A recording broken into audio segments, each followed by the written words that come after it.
All right, thank you all for attending this week. We're going to get started. Wanted to give a little bit more time due to the daylight saving times affecting a lot of people. So this week we're going to continue from where we left off. We left off from the notes of talking about how to make yourself under your trusted employer. We're going to talk about the employer more because we know that that can seemingly go over our heads because the employer is the EIN document that you receive from the Treasury, whatever day and time that you got it. So we're going to talk about how to break that down to explain it to ourselves. So I'll be doing a live Q&A early, getting started right into it now, so we can get right off of our heads what exactly we're looking to do. And as we go forward with our live Q&A, we'll also talk about biblical principles. We'll talk about some of the biblical principles that's surrounding pretty much, I'll say, almost 100% of this information and how they're using the Bible against you. I know it sounds crazy at times, but they are using the Bible against you at the bank. They're using the Bible against you at the courthouse.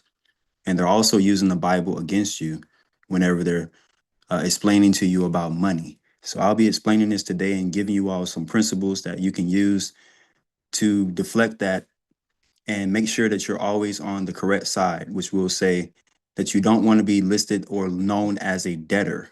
If you're a debtor, we have to be forgiven. And this is very, I would say, very interesting because we've been told this our whole life, but we didn't know how to forgive our debts as well as forgive our debtors. So it does say it, but how does that actually look? How does that practically look in real life? So I'll be able to go through some things today, explain how this looks and how it has worked for me throughout certain times and years when I got into some jams, when I got into some situations myself.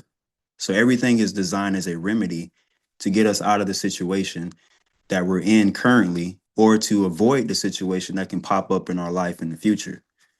So that is what we're going to be talking about today. Biblical principles, and we'll also go into the employer being the trust. We got to make sure that we're employed by our trust. What I mean by that is specifically saying the EIN document that you got a printout for, whether you haven't done it yet or you need help. We can also walk you through that one-on-one on our website, universitytechnicians.com, if you don't want to grab that without understanding. So for those who do understand and you already have it, then this is what we'll be continually speaking on from this point.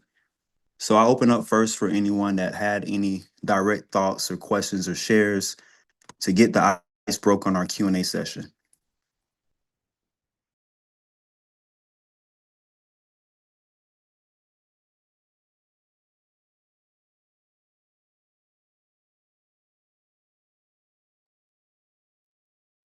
I had a question. I have a situation that happened with my son. He's 10 years old. Mom called the police, and now he's in the DJJ system. They called me trying to. They called me, and there was an intake meeting that I was not a part of. So she said that she saw the notes late that I needed to be contacted. So I communicated with her that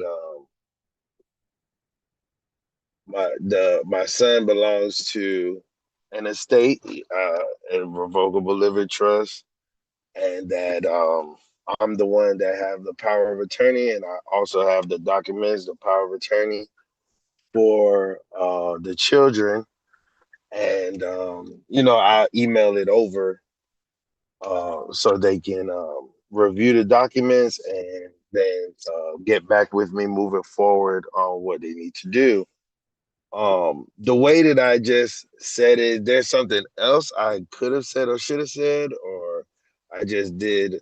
I communicated properly, in your opinion, and just be patient.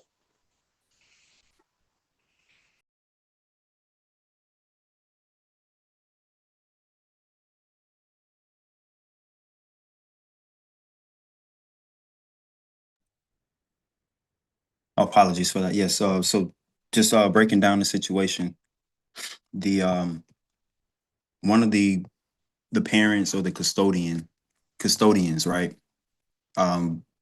call the authorities to pick up a beneficiary or a which in their system they're going to say the child. So what happens is the child or the beneficiary has to be released into your custody as the sole custodian at this point, because they have given up and given over their rights of, or they're going to call themselves a victim, right? So that's the two ways that they create this system. I won't go into that today because that gets a little bit more detailed to the witnesses that I always say that a lot of us don't understand about witnesses, because not one witness can't just rise up against you unless there's two or three witnesses. But in this situation, this was they call it a domestic situation. So yes, they would have to go through mental health counseling. They would have to go through some whatever it is the system wants to know next of what's happening with that um, beneficiary. So it's a difficult situation whenever it's dealing with family, kin, friends, or even a neighbor. But this is why we want to talk about how we're able to get through forgiveness, because forgiveness is really what this is all about. So a lot of us are still holding on to whatever problem that we have with um, the biller, the the person who felt that they need to pay. So we're going to talk about this in detail to make sure it's known of how you can do it in physical reality, but it does take time to accept it. So in this situation, based on what you said, um, you would need to get sole custodial rights, we're going to say. So that will be your main reasoning of going into that situation. Once they are released, they should be released to you with full custodial custody. That's what we're going to start saying, because that's the custody part that we all have left out. You can have guardianship all day. Like they would say, get rid of the guardianship. But what about custody? See, nobody ever talks about custody too much, right? So that is the next layer or the highest level, I believe, when it comes down to this system that they're using against us. Does that make sense to you so far about what I think you would not need to get full? Yeah. Makes sense, right? How would you do that in your Yes. mind? How would you do it? Well, I have to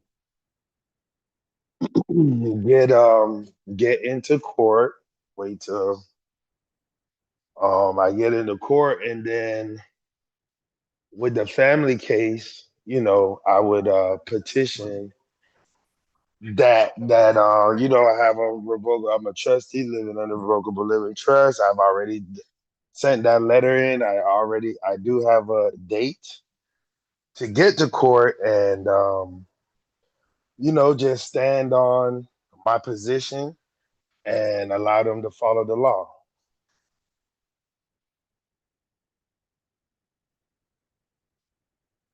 Well, no, you have to petition. Like you said, you have to petition the court for primary sole custody.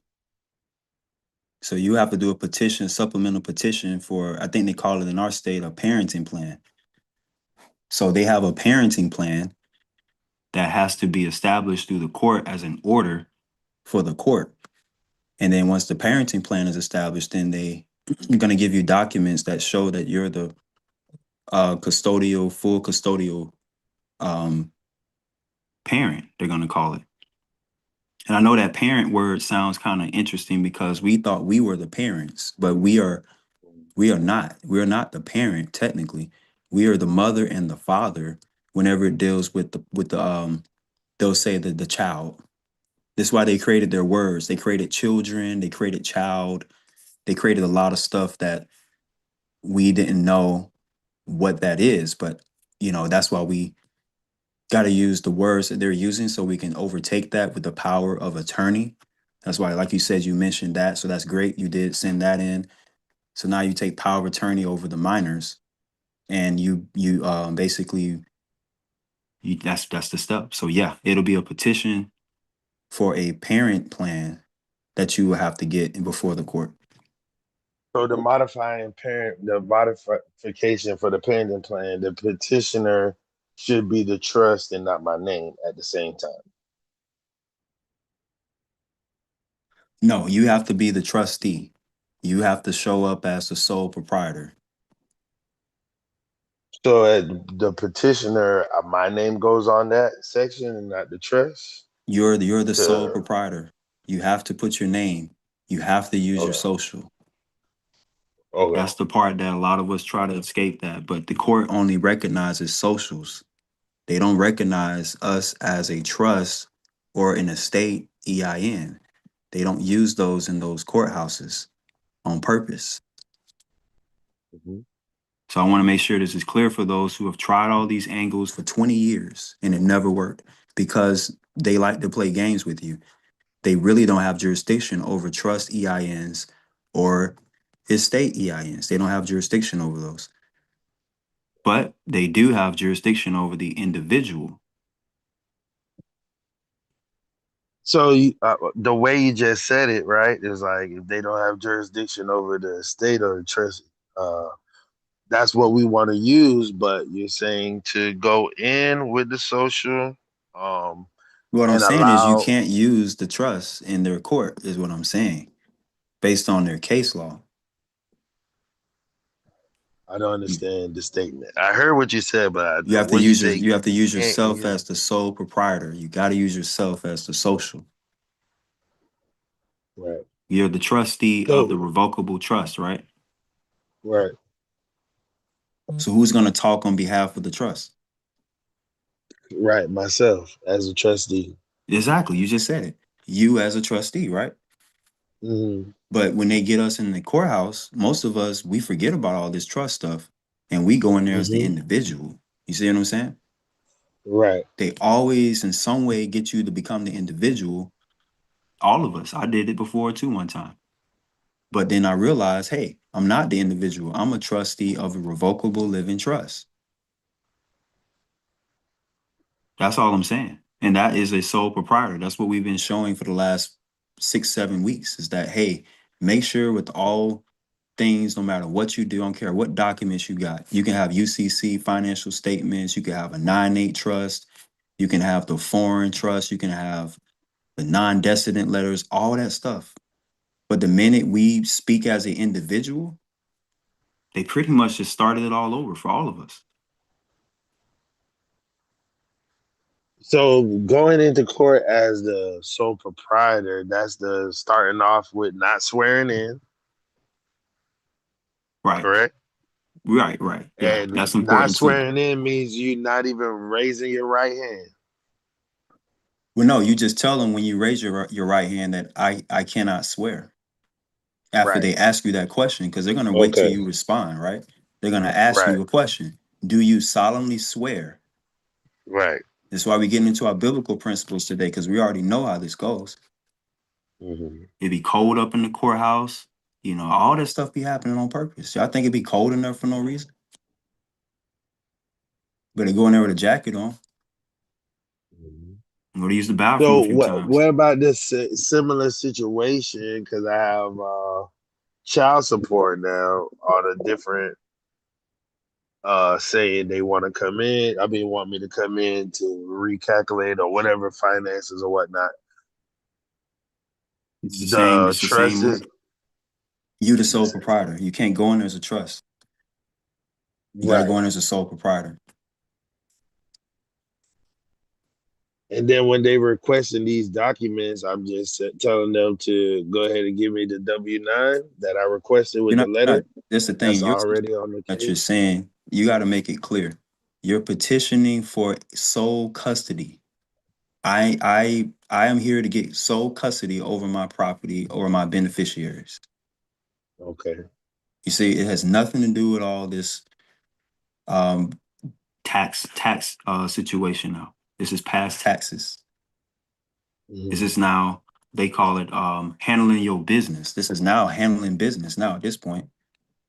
So for a lot of people that's new to this, this is the ultimate step, really, is court and also the bank. We already talked about banking, but now we're talking about court because you asked a great question about what do I do in this situation? It's a bank.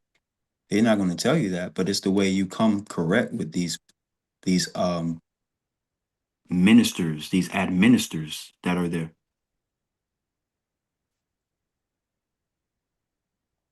So I hope this helps, you know, when we're all, whoever's listening too, this is your situation as well.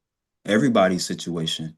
Has anybody ever thought of this? Like, are you, like you asked a great question, man. Are you going in there swearing in? Do you swear? What would you say if they ask you, do you solemnly swear? Anybody have an answer to what you'll say? You could say you don't swear, but you can, to the best of your knowledge, you can acknowledge the best of knowledge. I affirm. Yeah, exactly. I affirm. Well, and like you said, we don't swear. It's in the Bible. We don't Here we go. swear. We got two people that say, I affirm. You could say I do not swear, but I affirm. Mm-hmm. You just tell them I can't swear. Exactly. They'll probably ask you another question. Well, do you affirm?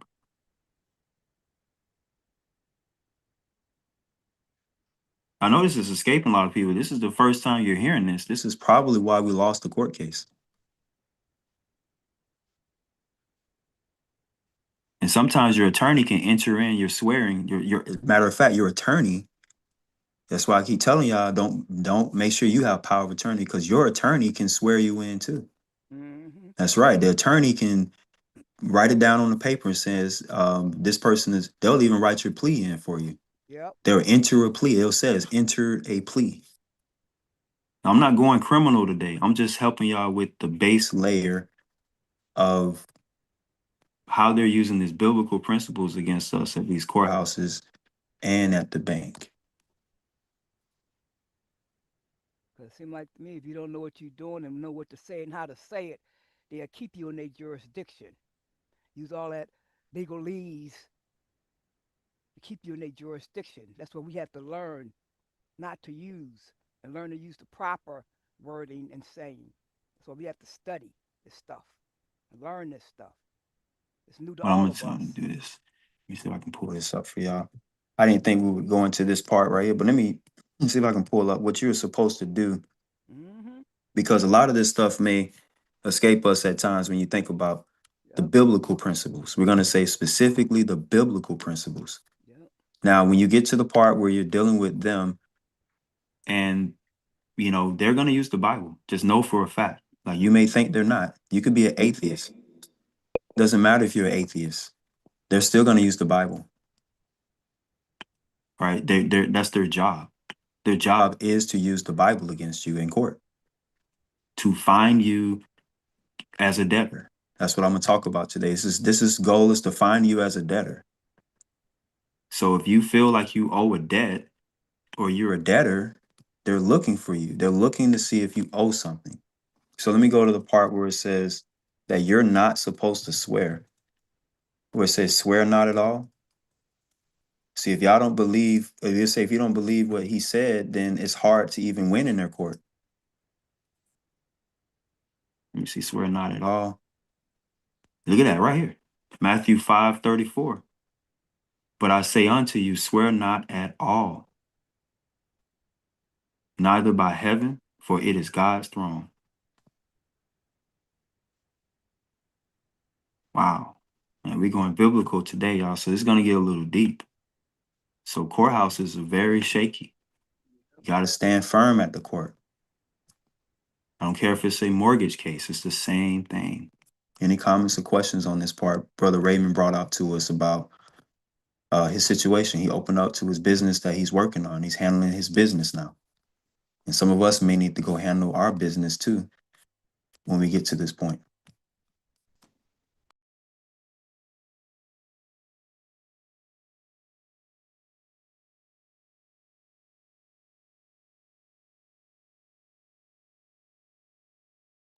Okay, any other Q&A session questions that we have so far? And we'll be coming back to the biblical principles and a few as well, some more that we're going to be talking about. So we're still open up for Q&A to get the mic rolling with any type of comment or question you're talking about. So we gave a remedy so far, I believe, is to get sole custody. Raymond, you got to get sole custody over the child. I All know right, you thank said, oh, somebody gonna say something? I know you said you were in Florida. Could you just tell me the steps with doing business as? Because I was gonna do my name, the doing business as with Florida, and I know it says put in the newspaper, the local paper, and then I think you do a regular incorporation after.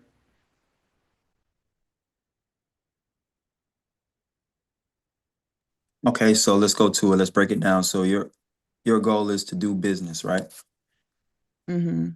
Okay, so you're in Florida, and the way that Florida has it, they don't care who you are. They don't, if you're LLC, corporation, no matter who you are, they got a site that's called sunbiz.org, right? So it has to be active on sunbiz.org in Florida, where they don't accept it. They see it as not business at all. So that's the first step, is to have that site or that connection with the business. Well, in my state, they call it the Secretary of State. So pretty much in other states, they may have it through their clerk of court, where you get your business or your trade name at your county court. But in Florida, they want you to use the Secretary of State. So yes, they require you to publicate in the newspaper your intention to actually say you're about to do business before you actually get the fictitious name. So yeah, you're required to publicate in the newspaper. If I hopefully I answered that question. Okay, this is for doing business as, because I mean, I know how to incorporate a business. I don't know how long ago that, if it goes in general for all businesses, because I had my business for years and back in the days I didn't never have to do that. So I was assuming that was only for doing that, doing business as, but I guess now it's just what is a general rule for any type of business name you're trying to incorporate. That's what you have to, that's the process you have to do to put it in a local paper. Short answer is yes. In Florida, you have to show that you're doing business. Okay, and And then you yeah, you do a regular incorporation. I'm well, sorry. you have to publicate in the newspaper. Okay, and after you put it in the newspaper, then you just go to SunBiz and just do the regular process, which is incorporating the name. No, you have to do both. You have to do both. We got a brother Raymond's hand, got his hand. So go ahead and go ahead, brother Raymond. I think you got an answer to it.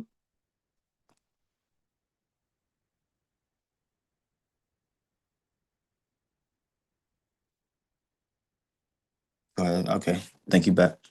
Yeah, so the answer to your question is, if you're doing business anywhere, no matter what state you're in, you more likely have to publicate in your newspaper 1 to 2 issues.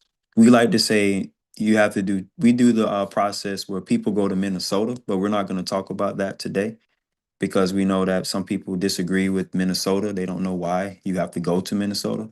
So we're just going to say, based on your regular state, you still in some form have to publicate in the newspaper just to do business. So there's no way around this. I don't know why people are saying this is a process. This is the law. The law says to make sure that you let them know that you intend to do business in their state and you are going to transact business in their state, whatever state you're in. Now go ahead, see Chrissy's saying. For the DBA, are we using our trust name as the fictitious name, or are we using our own names? That's a wonderful question. I personally believe you should use your own name. And by doing that, that captures all of your trust names. But that's just my opinion. So I don't know for sure. I can't give a legal answer. I can't give legal advice.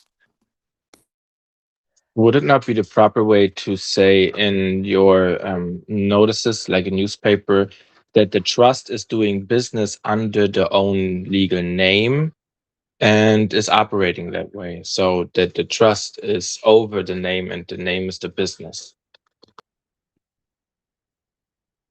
Right, but your name has to be established first because you're the trustee, right? Yes. Yeah, I was just helping people with this because this may be a hard part for us to accept that we're a business and you have to accept that you're doing business. Wallace, I want to share something with y'all. What happened? A situation that, well, it's not bad, but in case they do use Minnesota, I want to share something. Go ahead, Queen Mother. Then we got Mehduty right behind you. Yeah, I remember you was telling us get our sole proprietor, right? See, I already did my name back then with Minnesota, and so then I started to do another one with the sole proprietor name, sole proprietor, and and plus I had to upload because I have a Navy Federal Credit Union to be sole proprietor, so I did all of that a couple of weeks ago. But I had to give them upload the necessary documents. Before I knew all this, they was telling me I uploaded the documents that they needed. They needed ID, they needed the EIN number letter, and they need the assumed name or doing business as with the certificate that you exist, that you registered, you exist. So I did that, and then they I guess they emailed me to let me know that they let me know. They said, well, because I had used my other doing business ads, I had sent that at first. Then they let me know. They said, if you a sole proprietor, you can't have different owners. You got that's only one owner. So I had to do it over again. Okay. So I did it over again, and then I uploaded. See, before you could put wherever what address you live at, right? Now they changed it. You got to get a Minnesota address. Plus, you could you get the Minnesota address for the sole proprietor name, and you have the your PO box for your name. And another thing they told me also, I said, wow, but at least I'm learning. At least they told me, and I could share it with other people. They also said, whatever your name that you use, you can't use it, as the same name since you the representative of that name. You can't have both names. So what I did, I shortened my name. Okay, I used my full name, then I shortened my name, then went through. So that's if anybody want to do Minnesota, and it's good. It's really good to use because guess what? I noticed when I used to try other ones, especially Pennsylvania, 'cause I'm in Pennsylvania, Philadelphia, Pennsylvania. They charge almost $200, 100 and something, and you gotta renew and everything. But with Minnesota, you pay $50 one time, then you renew online for free. You can't beat that with a stick. But you got to remember to renew online because if you don't, then you got to pay the $50 again. So I make sure I remember to renew online, so I have to pay again. Yeah, I'm finished. I just want to share that with y'all in case y'all do want to go to do it in Minnesota. You will save some money, I tell you that. Absolutely. That's a great testimonial giving us that knowledge right there because I didn't know they updated it that way too, where you need an address Yeah, there.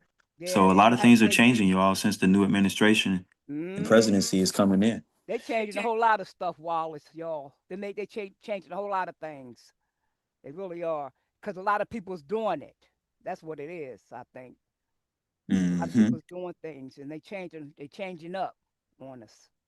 But that's all right. You just learn what the other way is, and just handle your business and do what you got to do. That's it. That's what you want. You want things. You don't want things complicated. You want things easy, so you can go ahead and do what you need to do. Handle your business. There you go. And that's I gonna go. yield. I thank you for that. Mm-hmm. We thank you for that. Absolutely. Thank you. We had some thoughts to this too, because what you mentioned is you have to actually show you're doing business in these people's statements. Yes. You can't just be out here just with numbers and EINs Exactly. anymore. They want to make sure you out here Mm-hmm. using these things, y'all. I see this is happening. That's why I keep asking ourselves, We got to make sure that we're employed by our own EIN. We have to employ ourselves. It doesn't stop you from working. You can still work the same jobs. You just have to make sure you work for your trust too. Exactly. Now go ahead, Raymond. And then we got So Mehduty. I was you mentioned it, you said we wasn't gonna go into it with the Minnesota, which is fine. But do I still need to do the SunBiz since I do have the Minnesota?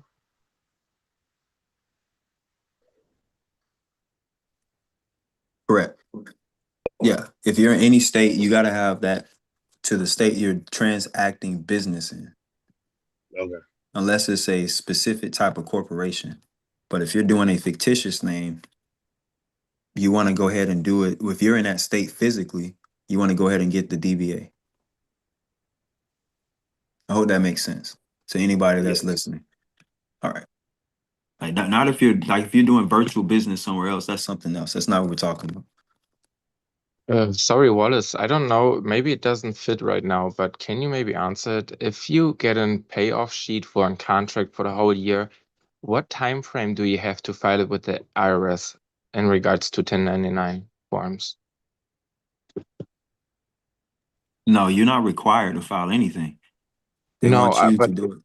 yeah, if you want to. Like if you have a payoff sheet from a contract, you could 1099 it with the IRS, but they have time limits, right? But that's the thing. Like at this point, if you have a payoff sheet, we'll get into this because what it is that they're gonna put it on your social as an individual wage, right? So even if you were to do that, you would have to allow them to do it, and then you would have to claim the amount that they did it with. So it'll be a business. You'll be claiming it as a sole proprietor. Like I say, the system can't work you all. They always work with you as an individual. I hope this makes total sense after today. Yes, the payoff sheet was in regards to a trust EIN.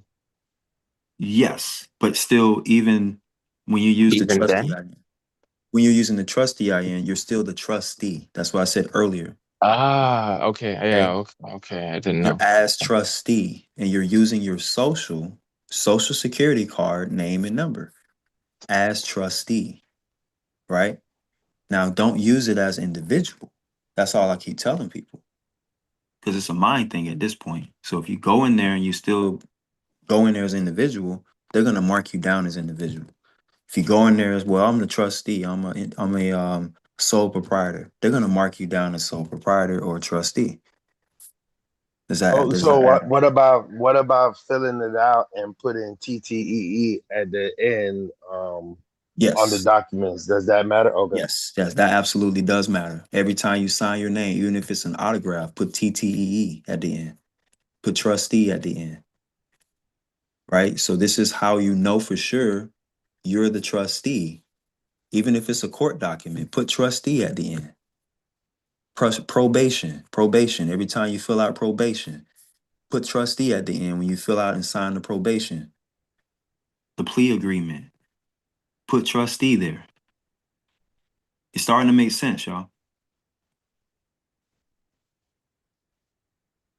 You see, you're the trustee of the trust. You're not supposed to stay under their stuff. That's how they got us. They got us under their trust every time we trust them like that. And I know that sounds crazy. But I'm using biblical principles to prove this because they're using the Bible against you.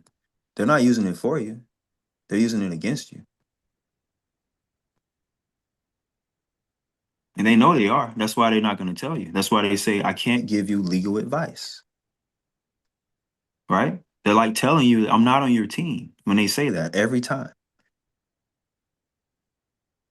So what do you have to do? All of us who are here, and we're going to let a few other people get their thought out, is you're here to make sure that you look like you're operating through your trust. So last time we talked about the PayPal account. So for the most basic part, if you don't have a bank, you all can get a PayPal business account. So the PayPal business account shows you get a PayPal card. And when that PayPal card comes in, let me show y'all a screen diagram how that looks. You're going to show yourself having a business PayPal card. Does anybody have this card yet? I think we got a few people that went through the banking course, more likely have this card. I have it. And some of us who didn't, maybe they just thought about it. So let's go to the card. Let me give y'all a screen share.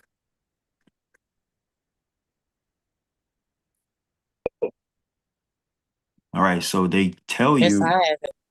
Okay, great. But they tell you right here. They look right at, they give you full disclosure. Some people say, well, they didn't give me full disclosure. Yes, they did.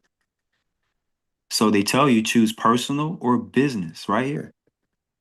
So if you're a business, as we say, you're going to choose business.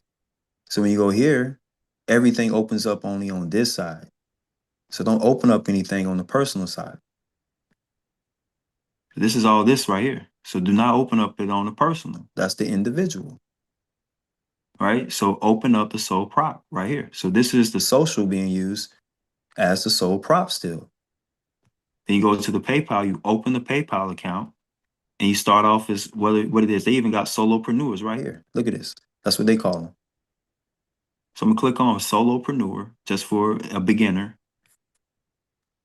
It's not gonna be anything that I know what I'm doing yet. I don't even know what I'm doing. Right? I don't need to have a name for my business. I don't need to have anything. So this is the beginning right here where you start to use your name as a business. Look at this. They already show you how to do it. Look at this. It's the card right here. The white one. I think it says business debit on it. So this is where it starts at when you begin to see yourself as a business. And then you're also going to see this as a merchant account. And like, I don't work for PayPal. I don't endorse them or anything. I'm just showing you how there's ways that you can get started where you get, based on this system. These are one of the main people they got out here is PayPal. So that's just a quick walkthrough of that aspect of what it looks like in, let's say, physical reality, where you actually show that you are doing business, and it's a sole proprietor account. Now, this also goes even further where you add the trust EIN there too, and this will also update that. But I can't go into detail without showing you back office, we'll say personal profile. So get with us one-on-one when we can go through that. So that is the part that I wanted to just go into real quick to show how it looks for a operation. So if you're operating, you got to have something showing that operation is actually functioning. Go ahead. I just wanted to piggyback on the DBA. I do live in Florida, so SunBiz, I did my newspaper ad and then I put my trust, but I use my trust name and I put myself as the owner. And so to fix that, I can just go in and amend it or cancel it and then go in and amend it. But I want my name as the DBA. And then I would also be the owner. I also use my EIN that I had for my trust as well. And then a couple days later, I had a bunch of advertisements for bank business accounts.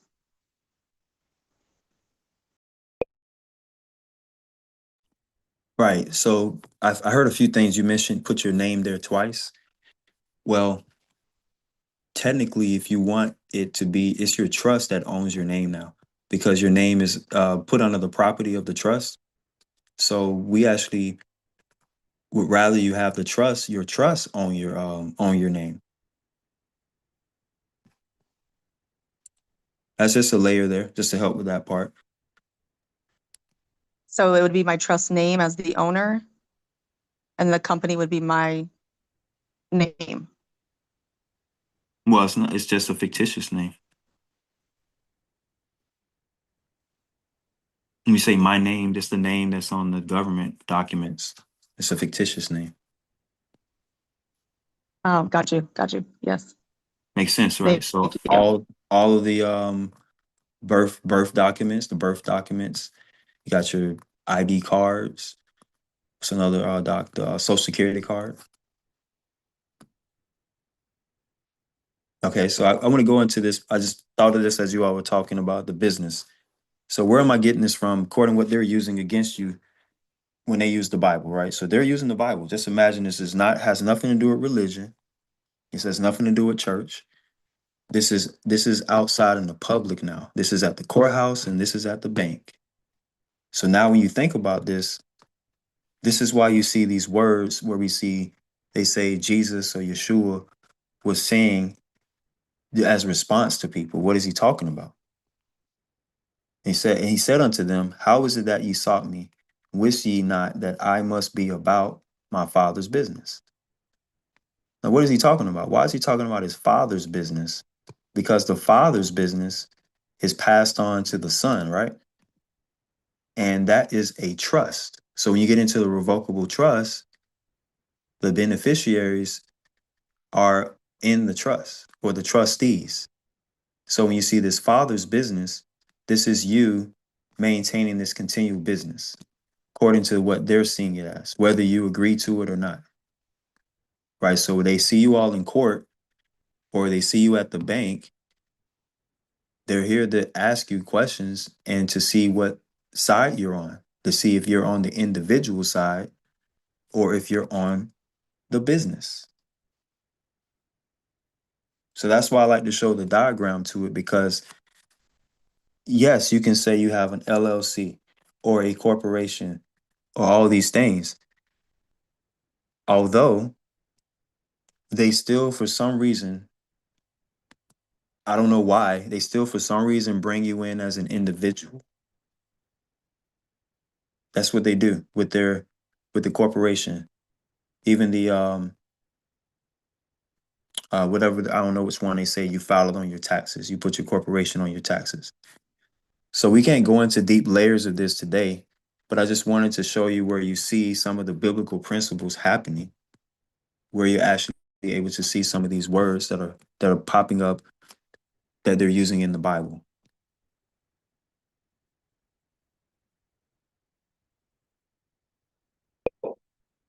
Okay, so let's go back and review the last thing that we left off. And I think we had a few more comments on Q&A, then we'll get into the main meat of the discussion in a few. But the last review that we went over, we talked about how you're going to get introduction to the Uphold wallet as a way to receive gold and silver to trade for barter and exchange of currency. So you'll be able to understand how to use this new system that they're going to be updating everyone in the whole world, where you're going to be learning how to use gold and silver as well as using their digital currency. That's what they call it. So this is what we're here to learn and to get to that point eventually once you understand the new monetary system. What do I need to operate a trust employer line of credit? So what do you need to operate a trust employer line of credit is answered here. A revocable employer identification number. You need that revocable employer identification number. That's called that revocable living trust EIN. And you get that on the irs.gov. Go ahead, I see someone.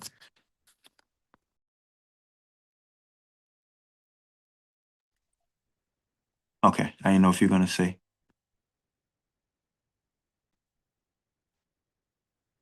So you're gonna the next thing you're gonna do is open a sole proprietor bank account with your trust EIN instead of a trust account. Now, this is where I lose a lot of people right here. Now I know online or everywhere you've learned, you're supposed to open up a trust account. We don't tell you to open up a trust account. The reason why is because in some form, the bank can make you fill out what they call their trust documents. What we're doing is we're keeping our trust documents intact the entire time by placing it under a sole proprietor. Now, the reason why we say a DBA is it's a lot easier to get the EIN, the name for the EIN, than it is for you to create a trust organization. Now, like I say, I can't go into the details of this, but I just gave you the answer. You want to make sure that you understand that your trust account needs to show that your EIN is being used, but it's a sole proprietor. Next is you're going to open a PayPal, a Square, or private merchant business account. You got to have a private merchant account.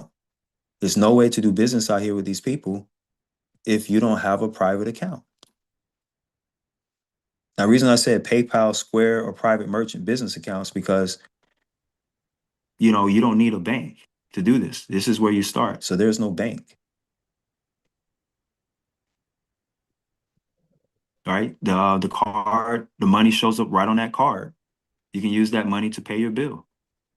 You can use the money that show up on those cards to withdraw at the ATM if you need to. You have Square, you can do the same thing. When somebody pays you, you slide the card, the credit card, debit card, you get paid. If you have a bank, the business account, you get the private merchant business account. What are you going to do with this? This is to collect payments by invoice for credit cards, debit cards, and electronic checks and money orders. So that's the reason why you would need this merchant account open. So by the time you go to the court, to the bank, and to all these different people, they would understand that you're ready to collect funds for business. I'll get into this next one when you get into sales. What do you need to do to operate your trust? Making sales by purchasing products and services from your own trust business and company. This is big right here because some of us are already buying stuff from all these other merchants. You're buying stuff from Walmart. You're buying stuff from Costco. You're buying stuff from Dollar Tree. You're buying stuff from Amazon. You're buying stuff from, I'm going to hit everyone. I know where you're buying stuff at, right? So what are you going to do to flip this? You're going to make sales by purchasing products and services from your trust. So when you get this understanding, you'll be able to actually always have sales because you're buying from your trust. You're buying from your own business first. So that is a big one right here. This is a difficult one over time because if you have to train and discipline yourself to buy from yourself, that's where we get started. So from your own trust business and company to build your consistency. That's the reason why you want to make sure you're your number one member, you're your number one buyer. You're the top customer. You see what I'm saying? Of your own business. All right. That's going to take time for some of us because we're just now learning how to pay ourselves first. So that's why I get into that. I talk about how you pay yourself. So if you don't pay yourself first, you're more likely paying the bill first. So don't pay the bill first if you understand this principle. You're going to learn how to pay yourself first. After this right here, you're going to make sure your sole proprietor bank account is always only connected. So your sole proprietor bank account, once you got that account open, some of us don't have this sole proprietor bank account yet. This is what you connect to the PayPal eventually at some point or the Square. So you always only connect to your merchant account when transferring to your name. Look at this. Very important when you're transferring the funds to your name, it's being transferred to a business. All right, never transfer to the individual. Add only sole proprietor debit cards, secured credit cards to PayPal merchant accounts to pay for things. You see? When they say PayPal, PayPal can pay for things for you. They can pay for the bills, pay for the other things that you need to pay, even if you add your cards to the PayPal. Now, some of us may have a bad relationship with PayPal because I know we were on the personal side, which I understand. I did take it personal too, where I had some bad accounts where they froze some funds, did all that stuff. But like I say, I think it was because I was on the wrong side. So when you do this, you want to make sure you're adding the business accounts to these merchants. Any questions or thoughts to this? This may be something that you want to make sure you do. If it's a card, make sure that card is a business card. Next, you're going to order PayPal and Square business debit cards. That's what I just showed you all. That's the end result. As you get to that part, you got a PayPal or a Square business debit card to utilize funds to pay for expenses directly from the merchant account to build a great reputation with your bank partners. All right, so you're doing private banking through this because you now are operating without a bank. Once you do this first, then you're able to go into, we'll say, dealing with transferring funds to a bank account. Any comments so far? I heard somebody mic.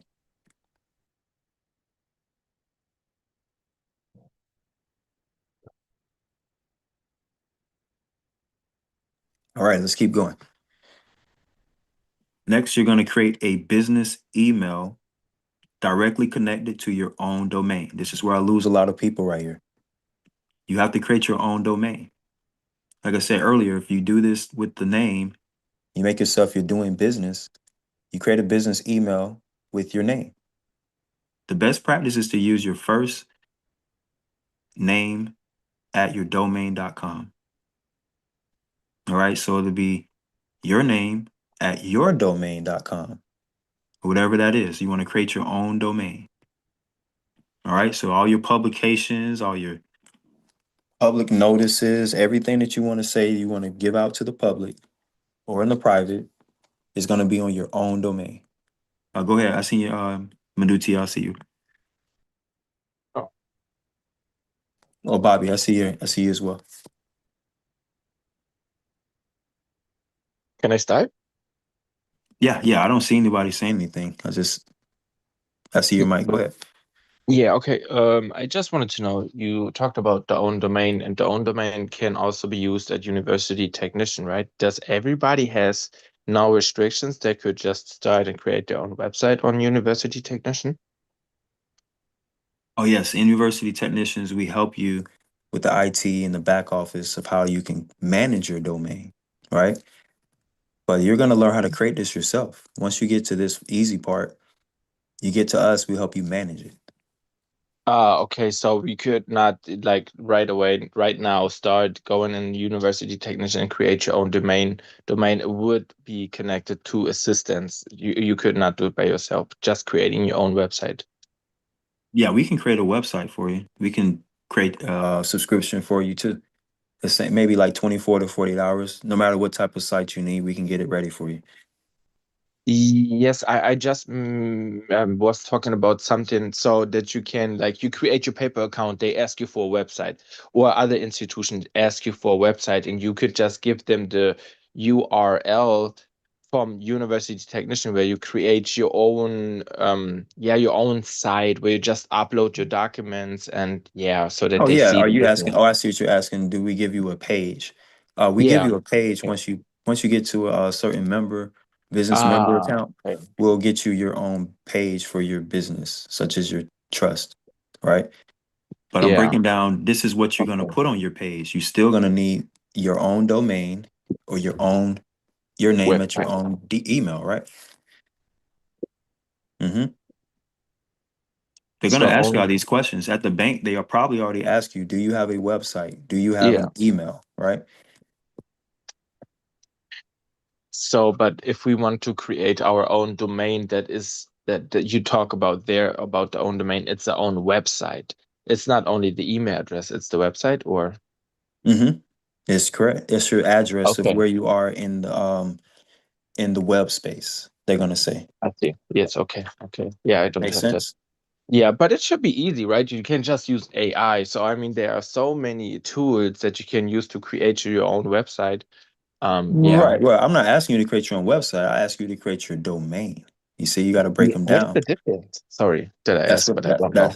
that's what I'm going to show you because a Oh, lot of okay. people get carried away in thinking about their website, but the website is huge. It's like a construction site, right? Yes. But Yes. your domain is how people get to inside of your space, we're going to say. So this is like your own space. Let me read this last part. It says this can easily be done with Wix.com, which we already show you all. That's why we have you all on the Wix app. Because people keep asking, download the Wix app. Yes, download the Wix app because I'm showing you how to create your own domain. Matter of fact, I'm showing you how to create your own app eventually if you all do it. But a lot of people don't use the Wix like I tell you to use it because you have to use it so that you can do your domain, right? So that's the main reason why I help you go through Wix.com. The next thing is namecheap.com as well. Namecheap.com is where you create the domain. You can use that. And last but not least, some people know about GoDaddy and etc. These are the places you do the domains, right? But if this is new to you, you don't know this, you may be an elder or you may be a person not tech savvy at all. You still have to be able to do it at this point. Oh, we got some background noise. And you still have to be able to get this done for a for your, at least your first time, your own domain for your name. So I hope this helps with the hardest parts, because we're going through logistics today to kind of make sure we see where you're doing to operate in their system. They want to make sure that you're able to do this and it's updated in their system a certain way. All right, last is your paid the fees associated with your merchant like Square, PayPal, etc. with each transaction to allow the system algorithm to know you have more money in than money out. So this is big. It's going to show you how you get your loans or your capital through these merchant accounts too. So you're not going to get your capital from the banks. If anything, the bank is going to be able to use your merchant account transactions, and they'll use that to help you be able to get what they'll call a business loan, which we'll talk about later, because the bank works for you. If you all are trying to go to the bank first to get the money, then you're already backwards. You don't want to go to them first. You want them to really come to you. Last, right here, I'm gonna read this last thing. I'll let Mehduty, you'll see his mic is there.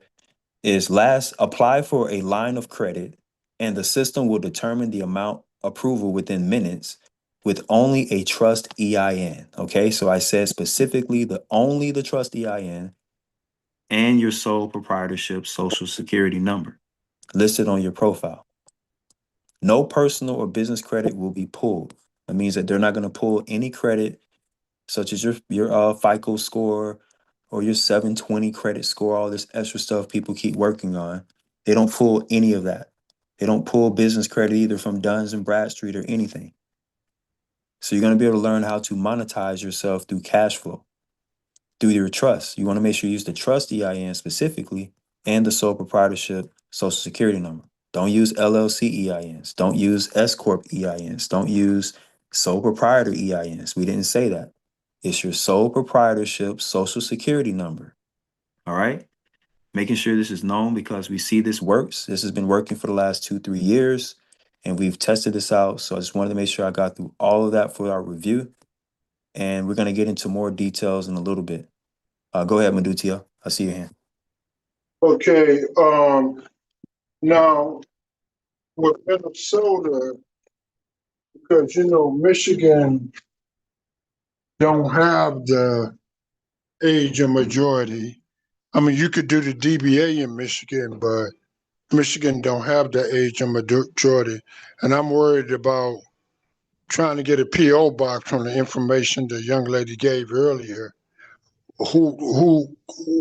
Where can we go to get help, or we have to go to a company to help us get an address or a PO box showing that we reside in Minnesota?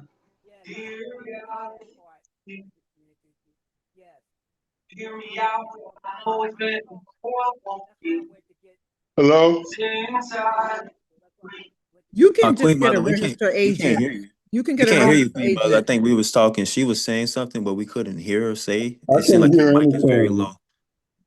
You can get a registered agent, but I did Michigan and I mean Minnesota, and I didn't have to do that. So I don't know if the rules changed. I just did it online and I wasn't required to do none of that stuff. I just did my name, filled out the questions, and that was pretty much it. And my name was done as a sole proprietor, as a Because you super mentioned name. it, and I was at the library today, and then when you mentioned that, I was going to do it online anyway, because it said if you do it by mail, it's $30. If you do it online, I think it's 50 or something like that. Because I was on there. So you just did yours, right? I did mine a few years ago, so maybe the rules change. I think I did mine like 3 years ago. So I don't know, maybe the rules change, but if anything, all you need to do is get a registered agent, and the registered agent, you pay them a one-time fee. Sometimes it's like $25. You pay them that. You don't have to get a PO box, and sometimes they can even take your mail for you, and just anytime you get mail, they just scan the mail to you and email. Okay, resident agent. I remember Registered that agent, name. yeah. Now, by me living in Michigan, I still got to do a DBA for the state of Michigan also. since I live here? Like I say, I hear Queen Mother speaking in the back, but her mic is extremely low. But we hear her voice faintly. But to make it honest, clear with you, yes, if you're doing business or you're transacting money in whatever state that you're in, you want to go ahead and have that trade name or that DBA in their Okay. system. All right, So because that you would be Secretary of State at, they call it, it's in Lansing, Michigan. That's that's the headquarters for the Secretary of State. So I would have to do it at the Secretary of State here in Michigan, and I could do Minnesota because they recognize Minnesota recognize the age of majority. no And then problem. Minnesota. I feel like what you're speaking of Minnesota is a simple situation of you just transacting business or just have a PO box or whatever you have to buy in Minnesota if you want to keep that going, and you also do it in Michigan. Right. It's just Because I that know simple. because assume name and DBA is the same because when I put up the website, it said assume name DBA. So that's pretty much I did a long time ago, but I mean that was a long time ago. It was I had an EIN and it was a company I was dealing with, but I Well, did it at the you don't city have of to do that. Detroit. You just have to do it with Uh-huh. your name. That's the thing. You don't have to do this with every single Right, EIN that you have. It's just your right. name. Well, I don't That's use it. that now. That was before. That was about almost 20 years ago. But I just wanted to know that I got to do it at two Secretary of States, one from Michigan and one from Minnesota. Correct. And But you as need to soon publicate in the newspaper if you yeah, haven't I got already done that. right. I haven't done that, but I've used the legal news before to publish something. So I know about the legal news. Um, it was Right. something else I wanted to ask you, but that was a while ago. Now that Yes. makes a lot of sense what you were saying about the PayPal, what they don't PayPal business, you're using your name, PayPal, and then with the sole proprietor, you're getting the cut because of your Social Security being a sole proprietor. You're gonna get those cards that you showed a couple of weeks ago, and those will be similar to secure cards, but then that's your trust too, sole trust. So that will keep you on that. So you'll be on the private side still when you get the card using your sole proprietor trust. Uh, that's still, I mean, that is the private side.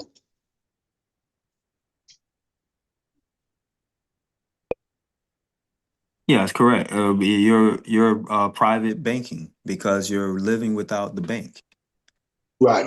And the That's the PayPal, first step. the benefits of the PayPal, like you said, even if you try to apply for something, they're not checking your FICA or your credit report and all that stuff. If you have a PayPal business, is that what you had said a little while ago? That is correct. I just gave you all a whole insight of how you pay yourself first. Right. Right, So if that's I paying yourself. Yeah, Oh, so okay. like let's say for instance, use yourself for example. Let's say I just started my business, I got a PayPal account. Um Now I'm going to use what I say what they call it a paycheck. Now I'm going to pay my paycheck to my PayPal. Does it make sense? I'm going to pay myself my paycheck. Okay. And from there, that should give me deposits inside this account. Mhm. Right. So Well, from there, that uh-huh. creates what they're asking you to do. Hey, Brother Wallace, a little later on, are we still or need a UCC filing eventually? Well, right now, we're not even able to get to the UCC because I got to get you all to forgive your debts as you forgive your debtors. So I'm going to get into that in a few when I talk Okay, about that. And I'm glad you asked Okay. that question because that goes right into my main discussion of where I wanted to go to for today about how at the end of the day you have to forgive the debts and the debtors, right?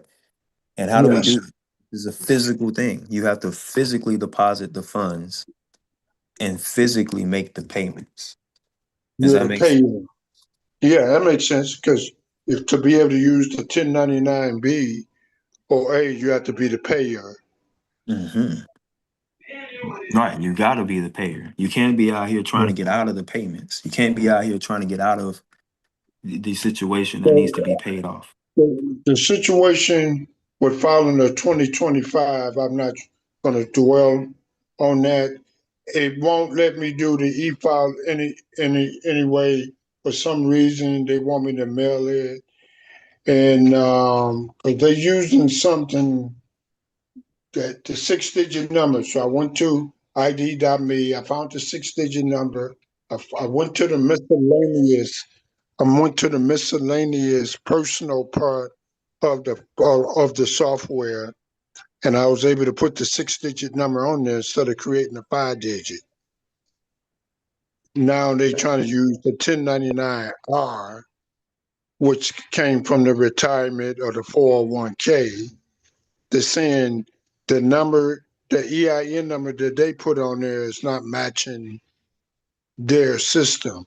But they're the ones that type that EIN number on there is the same as the past years. When I used my 401k to get a loan and I had to pay myself back, of course, but the TIN number is what they're asking for, and the TIN number is already on there for the filing. So it doesn't make any sense on that because I ain't never had no problem with the 1099R. I filed that last year and still got a refund. So they want me to mail it. It's hard doing the e-file because I did everything. I corrected some things. I was able to get to the submit area to do the electronic filing. I got the 6-digit number that they sent me in a letter to put it in the box. I did all of that.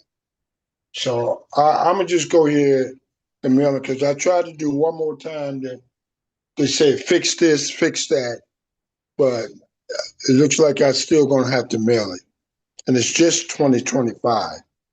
Yeah, just the Just short so, answer to what you're saying, yes, you're gonna have to mail it. Once you make one mistake, that's another thing that's what I've been trying to help people avoid at all costs, right?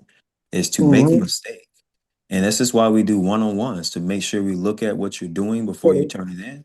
And I But know Brother when people Wallace, turn it in, uh-huh. it's kind of like already a done deal, and you don't have the plan, or someone says I don't have, this or that. But like I say, what's going to take longer? Your time, or the $10 per month, or the $100 every 2 weeks, right? Yeah, I So this is know. how this looks when everybody looks at it from that perspective. That's why we have universitytechnicians.com, just to help people with back office IT tech support. That's all we can do. But we can't tell you your numbers. We can't tell you that I your 1099 corrected it, turned Brother in. Wallace. I had correctly, and it wasn't a major. It was just the IPP number that I had to search to find, in which I found it. So I corrected the mistakes, and I was able to go to the submit area. That's how I was able to print it without the watermark. See, Yeah, I no, got no I problem. got It's the not your I fault. corrected it. It wasn't even a major. It wasn't nothing major, but I corrected it. It was the 6-digit number instead of the 5-digit. But they still trying to. Once you make a mistake, like you said, it's like they hold it against you for 100 years. But I ain't got.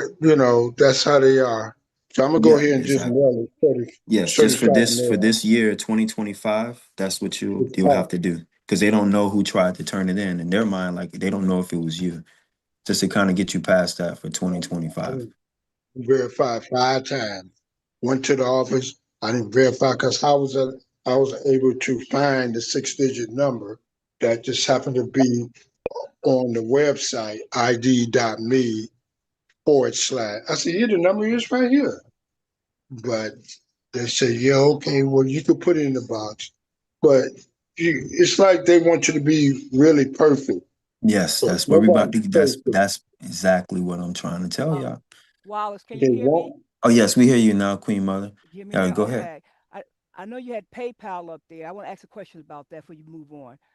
No problem. Yeah, I we'll go have a to that. personal account in PayPal, so I need, now that I got the sole proprietor, I need to open up a business debit card account in PayPal.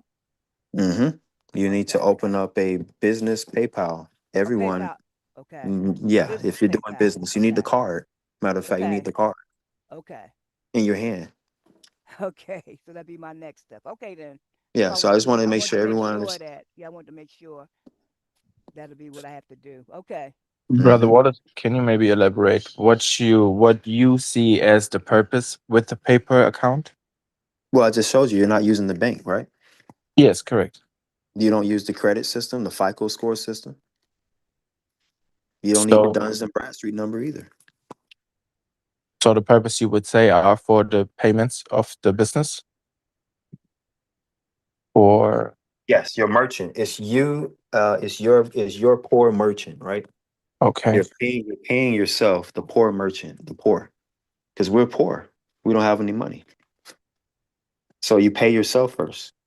That's my purpose of this. That's why I'm trying to get you all to learn how to forgive the debts. We're gonna get through this probably next week because I know it's a lot to try to digest in one day. Is what we're supposed to do and how we're supposed to do it. You're never supposed to use their banking system, y'all. Their Okay. banking system is the debtor. That's what I'm going to show and prove to you all today. Yeah, I'm finding that out. You're right. You're Does right. that make sense? Yes. Bryce? Yes. Okay, everyone. And so I want to make sure we go through this slowly because we want to make sure the whole point of this is what we're talking about today is so that you can forgive. You're going to be the one forgiving the debts and you're going to be the one forgiving the debtors. Can you just elaborate what you mean with paying yourself? What does it look like? I'll show you all one more time. How does this look? Okay, so this is first to show that the location of the debtor is something I'll get into in just a few to show and prove to you how you have to be the one outside of that situation. This is how you pay yourself right here. If you don't have this, you can't pay yourself. So let's say it is a normal guy, woman like me. It goes to work and pays their bills normally. And how, when he changes the way he operates, and he operates as a sole prop and has a trust, how would he pay himself? Let's go to this right here. It says make payments right here. Make payments. There you go. They just allow you just send the money. So I think you can direct deposit your funds inside the PayPal. That's an option. I don't know if they have a routing account number though. So don't quote me on it. I just think that it's a way that you have to think of paying yourself through this PayPal account. All of the funds have to some way go into your PayPal that you got. Maybe they say you got the bank account with the sole prop, right? Mm-hmm. You can have the money show up on the sole prop and then you can move the funds to your PayPal. Okay. Make sense? Yeah. Okay. But you got to have the sole prop because some of us don't have the sole prop, so we don't know how to start. So I'll just say, just grab the PayPal, grab this business account, so you just get straight to the payments, right? Okay. All right. I know this may sound ridiculous. Someone's like, why am I using PayPal? This doesn't make any sense. I should be using the biggest bank out here. Hmm. Well, I'm going to prove to you today how if you use the biggest bank, they're all located in even PayPal. PayPal is a debtor too, but at least they're paying you. We're going to show you how this whole location of the debtor is actually found. So the location of the debtor, as I talked about this before, somebody asked about the UCC. So this is the Uniform Commercial Code. This is over the whole planet. So if you do business in China, if you do business in Europe, if you do business in South America, if you do business in Japan, this is how they see business. And they say place of business. They're talking about specifically a place of business. So everybody is considered a business, whether you agree to it or not. So I went and proved this to you right here from the law. It tells you UCC-3, that UCC 9-307. And I went over how you're the debtor. You're the debtor right here. Number one, it says a debtor who is an individual is located at the individual's principal residence. That's what these people said.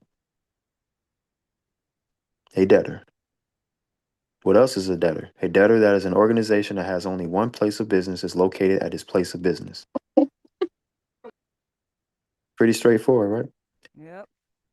A debtor that is an organization that has more than one place of business is located at its chief executive office. Look at that. Even if you're a CEO, y'all, Mm.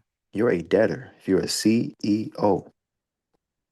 So they thought we was getting ourselves higher out when he started saying, put yourself as the CEO. Now let's go down. Let's go to the nitty gritty. We like to scroll all the way down to the United States, proving that the state is a debtor. Look at this. Mm-hmm. In the state, right here, in the state that the law of the United States designates, if the law designates a state of, look at that, state of where? State of wherever you are, state of your state.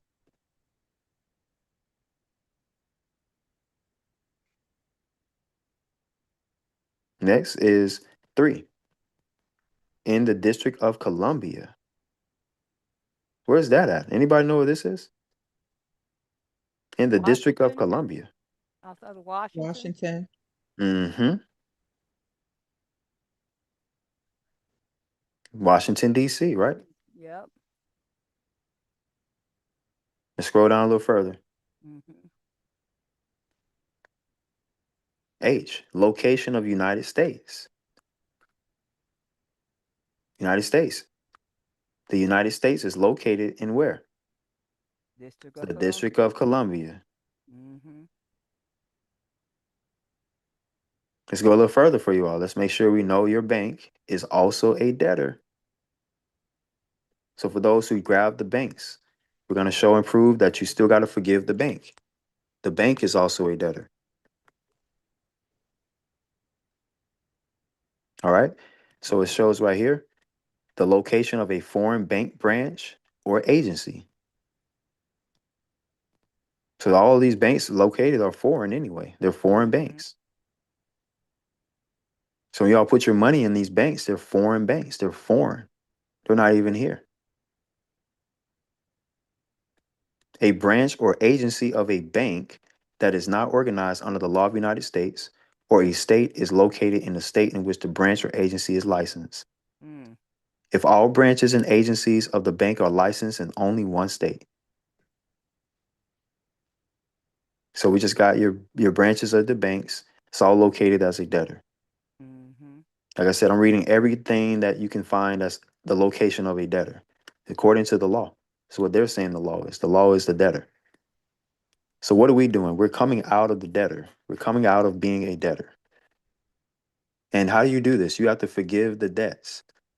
And you have to forgive your debtors. Now, that's going to be a hard one because some of y'all don't want to forgive United States.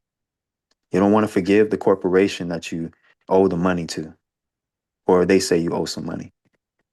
The mortgage company, you don't want to forgive them. This is going to be a difficult task if you all have any problems forgiving. So the debts and the debtors, you have to forgive both. Mm-hmm. So that's a practical thing. I know it sounds religious, and we used to been told growing up maybe to remember the prayer, forgive us our debts as we forgive our debtors. Mm, yep.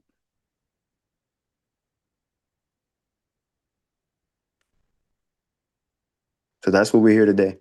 We're here to try to learn how to do this, even if this is our first time hearing this. So it could be profound for us. This is not to look at it from a revenge situation. You're doing something that's going to hurt someone, or you're just trying to show them up. We got to be able to do this in the right mind and the right heart, so that when you're forgiving, it goes through. So that's what I want to get into, some of the biblical principles to show you how a lot of this knowledge and information with taxes, with banking, with the courthouse, all these things are dealing with, we'll say, biblical principles. You have to come with integrity. You have to come with honor, respect, what they call humility, all these different characteristics. They're testing you. They want to see if you are, what they're going to say, lose your cool. They're going to test you. You're going to see if you are impatient. All these different attributes we'll learn about as we learn about this forgiveness. So I won't be able to go through all this week because I know our time is going to get it and escape us. But I'll go into a little bit of the biblical principles surrounding forgiveness and payoff of debts, bills, and expenses. All right, so you have to feel good about paying off the debts. You have to feel good about paying the bills. You have to feel good about paying off these expenses that we have. They can't be a burden. They can't be burdensome to us. That's what they'll see. Forgiveness and payoff of debts, bills, and expenses through the what? Treasury. Look at that. So now it gets a little easier if you choose to go through the treasury. Now, if you don't want to think about it, you think it's a knowledge or it's a process or it's somebody's understanding, you're not going to go through the treasury. You're going to still go through the way that you remember and that you feel like you're going to do. All right, it's not hard. It's just a decision. Do you want to go through the same way that you were doing already, or do you want to go through the treasury now? I gotta learn to go through the treasury with the correct forms and what I got to do and what I got to learn. Thank you for that, because this is all rhetorical for all of us Mhm. to ask ourselves these questions. Yes, you got to fill out the form. You got to get the Yep. paper, the pencil, and the Mhm. pen. All Yep. right. And you got to feel like you're doing it. If you don't do it and you're just sitting around trying to figure out why it's not working, then it ain't going to work. Right about that. This isn't a theory. This isn't a miracle. It's not going to happen overnight. But you got to practice.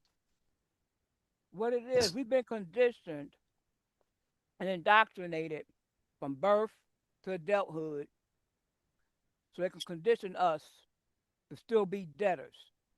What we have to Hmm. do is change our mindset and learn the correct way of doing and handling our business. Point blank. We got to change some things, change up some things, how we've been conditioned to do, and still be the debtor. That's Right so there. that's so opposite of what we just read. The biblical principle said. Mhm. Right. So for those who understand biblical principle, they're checking you at court. Yep. They want to know if you're gonna forgive them. Do you forgive us? I said, yeah, I forgive you. Now let's do this the right way. And stop taking out of my credits. Stop stealing from me. Hmm. Now they know they taking it from your Of account. course, especially utility companies, they do double dipping and triple dipping. You pay out of pocket. Come on now. And then once you find out, the question is, do you forgive them? I forgive them. I just want to learn how to do it the right way. That's why I want. I forgive them.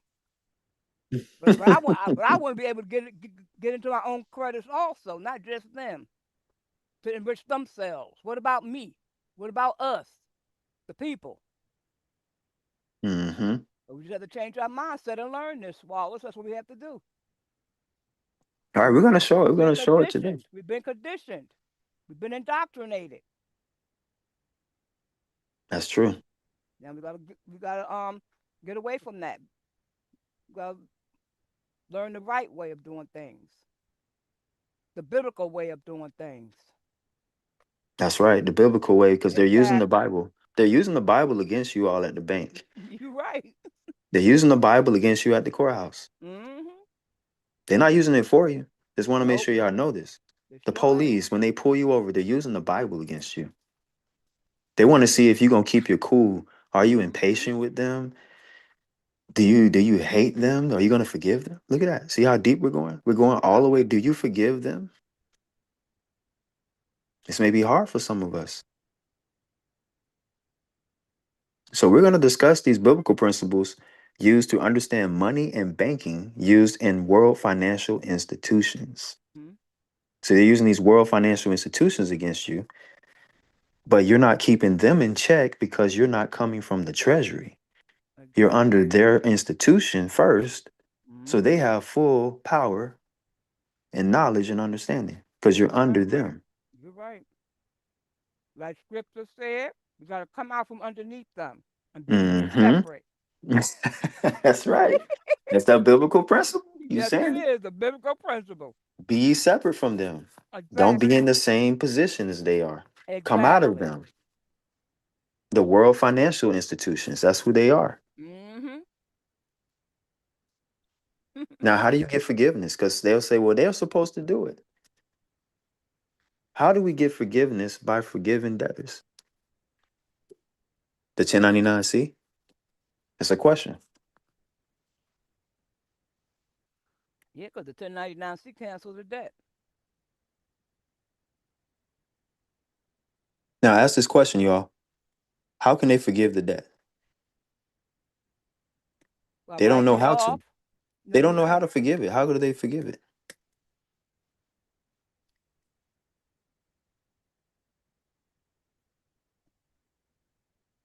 Let's go to the 1099-C. That's what I think they'll say, the 1099-C.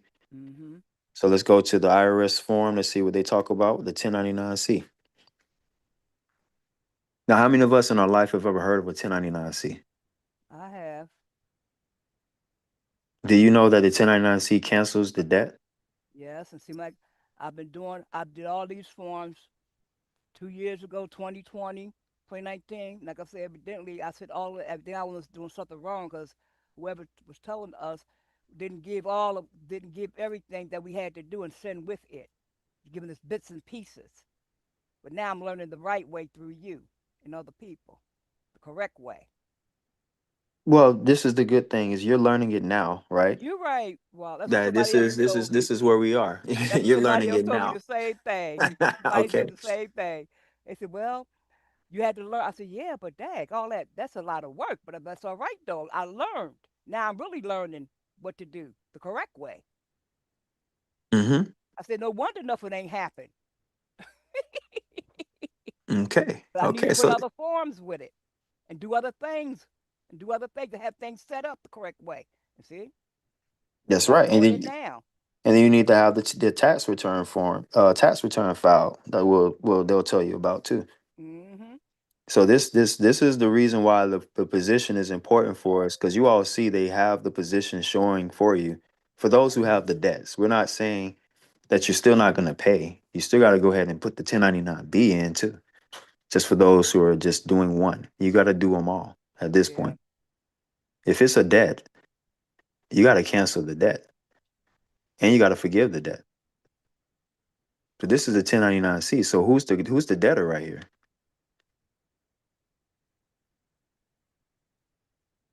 This is their form. So the debtor gets their form, Hmm. and I just gave you all some answers to who the debtors are. Look at Right. the UCC. Let me see UCC. What was it again? 9-307. Yep. Everybody who fits in that category is the debtor. Right. Now, who's the creditor in this situation? We the creditor, the sole proprietor. That's it.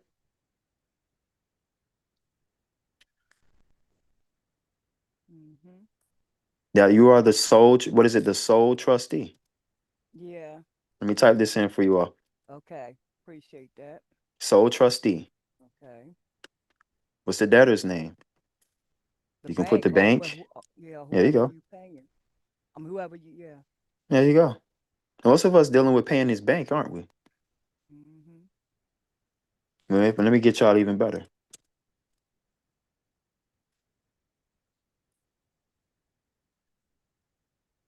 Here we go. You all are not forgiving your debts, even Okay. after the court case. You still got to forgive the court case. Okay. It could be a traffic ticket. It doesn't matter. Did you forgive the traffic ticket? So instead of us paying these traffic tickets, we have to also, so we can get that back, we have to do these 1099s. No, you cancel it. You don't get nothing. It's Oh zero. yeah, you cancel it. Yeah, you cancel the debt. Yeah, Mm-hmm. and that's just like with the bills. We cancel at well the one. I want to ask you something. What about a loan? Like, say if you finish paying that loan off, can you can't? I mean, you do it 1099B. oh B. Remember, that's not a debt, right? If you Right. paid, you Yeah, I paid it paid and it. it's Yeah. on time, right? Okay. Is it a debt? No, because you've been paying the loan, There you go. and once you finish paying the loan, then you do a 1099B. You said? Right. Well, you do it while you're paying. That's why I say this. Oh. Just do your B while you're doing it. Makes it Oh. easier. Or at the end, let's say you didn't do it. You do it at the end of the year, do your B for the whole year. Oh, do it at the end of the year. Okay. That's if you pay. But this is an illustration of those who didn't pay. Let's say we didn't have the Okay. money. We don't have the money. Let's just say Mhm. we owe. You owe the debt. Okay. Okay. You did not pay. Let me write that. You did Okay. not pay. Bingo. Oh, Let's keep okay. it easy for ourselves, y'all. Brother Wallace, uh, Yes. Go ahead. you said last week you use the A every month as what? Do you use the A with the B if you paying on a loan like a car loan? You use the A and the B every month? You do each month in 2026 for what you paid already. So you do your B as the payer and you do your A as the grantor. Right. Your trust goes on the, do your trust EIN goes on the A? No, it's your sole trustee. Okay, the soul, the other trust. Okay, the soul, the There you private. go. Okay. Let me write y'all right there here. So y'all, we don't get confused. For We both know of you're them, the the trustee. soul trust. Okay. Social You gotta security be the number. one. You gotta be the one doing the work. Exactly. That's the way. That's the part of us. We gotta stop trying to get out of not doing the work. Exactly. Right. The accounting. The Yeah, accounting. we're all Yeah. trying to avoid the social. In short, stop. We gotta stop avoiding the social. Right. Okay. Right? We gotta forgive. We gotta forgive the SSN too. Gotta forgive. We got. That's gonna be a little bit. That's high And level. the other B, right. And the other B, which is beneficiary at the end of the year, that's when you do the other B, the beneficiary to actually get your money back. Is it the other B, the beneficiary? But that's the thing. You can't even do none of that if you got some Right. debt. Does that make Right. sense? So if I got debts Well, that I'm I'm not saying paying handling. them all. Right. Paying them Right, all. right. That's what I'm trying to get everybody to. So every time you all are trying to get some money back, they're looking at the debts. They're like, hey, wait a minute. They're not paying their debts. What if I Forgive if the I give debt. them more if I give them more money, they're probably not gonna pay their debts. Right. Anybody know where I'm going? Yeah, I want to ask you Yeah. something because I want to make sure I understand this. So you said each month, instead after we pay our bills for each month, then we do these 1099s for each month. Well, I don't want to confuse y'all because people may be asking, like, why are you talking about the B and the A and we're looking at the C right now, right? So let's just start with the debts. Okay. Okay, do we have any closed accounts or charged off accounts? All right, Right. that's a debt, right? Okay. Do I have a bank that I owe? I need to put the document in because I owe this bank and the account closed. Mm-hmm. Do I owe a court case? Did the court case close with me owing? Okay. I see what. Any questions on this so far, you all? Yes, I have a question. How can it be when you use the 1099C to cancel out the debt that the parties still can go after you? Because you're already in default, right? The case already closed. They just haven't caught you. That makes sense? Yeah. Yes, but the debt got canceled. Not until you do this. So you would say if you do it, the court could not go after you. Let's say some other examples. You got a subscription with Yeah. That's good. Are you Okay. sure? Yeah. We gotta mute out. Go ahead. Say it one more time. Okay. Yeah, 1 second. So when you have like a subscription with cinemas, and you have what else was it? And you have like a Capital One credit card debt, and you cancel you cancel the subscription and the Capital One credit card debt with the 1099-C. How can it be that they still can go after you also when you canceled out the debt to get the funds? They can go after you because it's a court order. Like I say, it's a court order. Okay. So if there's no court order, then You still need then to they do have it. you still need to do what? You still need to do the cancellation. Even if Yeah. it's a I court order. did say the cancellation is processed, like it's already filed, the IRS received it. Can do third parties still have the leverage to legally go after you to get those payments?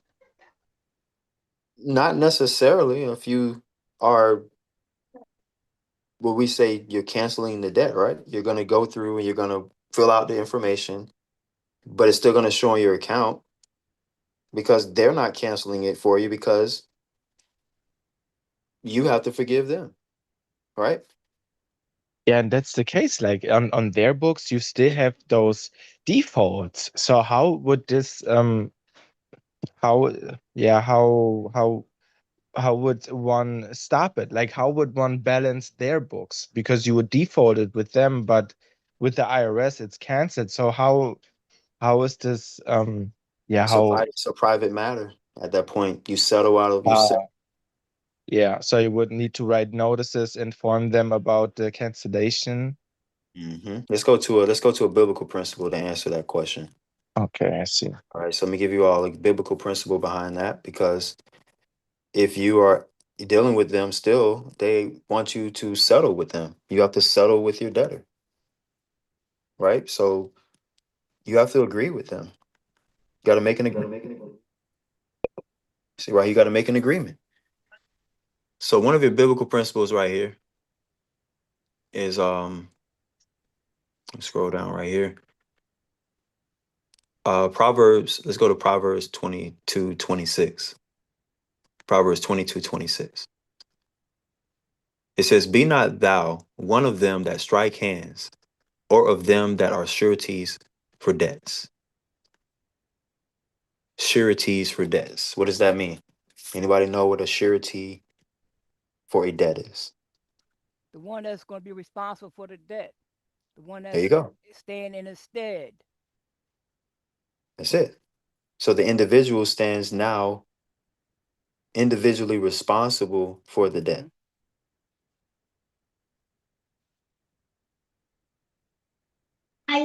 So which power does it have when you cancel the debt with the IRS? Where is it like where does so you default on a credit card agreement and you owe them money, you go with the IRS, you cancel the debt. Where it's like it's just a tax matter. Everything is a tax matter, but which meaning has it to the third party who you owe money to? Right. You have to find a way to get them to erase it out of their books. They have to forgive the situation too. You have to talk to them. Yeah. That's the And part. And who's the just for my third party? You understanding, need to ask them, do they have a contract with you, with these third parties? If you didn't do no contract with them, but they trying to collect the debt. No, they don't have no right to collect the debt because you ain't had no contract with them. What the original people sold it to them, and they trying to collect on it. no, it's the original Oh, it's the original. bank. Okay. Yeah, there you I, go. I'm I just try to find out what is the leverage? Like you cancel the debt, and what does it mean to a third party? Like they could care less. Like what do they care? Like I don't know. Like Yeah, so we got to get them to operate in honor Yeah. and respect and understand this is the law. This is the hardest part. So you don't give up. You just keep going. Let me go to another one. It tells you right here. And it says, um, right here at Matthew 18. So you either be the right servant or the wicked servant. So they can become a wicked servant according to what the biblical principles say. So then if they become wicked, then you'll be able to bring them into court, which we understand there's laws that they have to abide by. But for now, you stay in honor, according to what it says in Matthew 18:27. It says, and the Lord of the servant was moved with compassion and loosed him and forgave him the debt. All right. So that means that person who's over that account, that Lord, because in this situation, the bank is the Lord. And this isn't an all capital letter LORD, just for those who understand the biblical principles. This is the um, position of a title of a ruler. So the ruler over that account is the one that can actually forgive this debt. That's the way that'll work.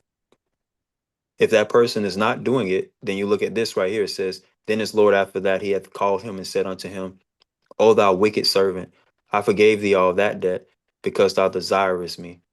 So then that person becomes, or that banking system becomes a wicked servant if they are not following suit of forgiveness or Right. whatever way. That's a release. We're going to call that a release of debt.